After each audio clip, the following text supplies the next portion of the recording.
চাঁদপুর রুটের পঞ্চম ট্রিপ হিসাবে বক্তা দিয়ার 7 লঞ্চটি যাচ্ছে চাঁদপুরের উদ্দেশ্যে।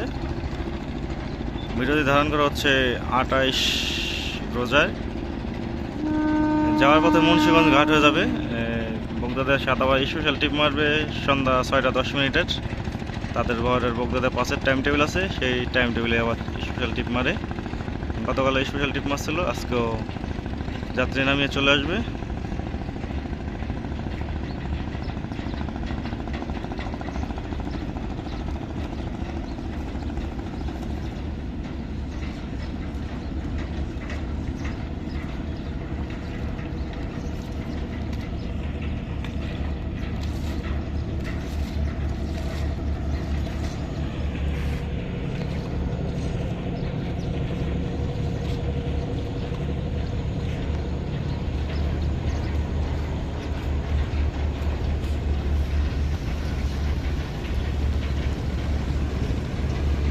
সেই লেভেলে টান দিচ্ছে, কারণ স্পেশাল ট্রিপ মারতে হবে সন্ধ্যা 6টা 10 মিনিটে।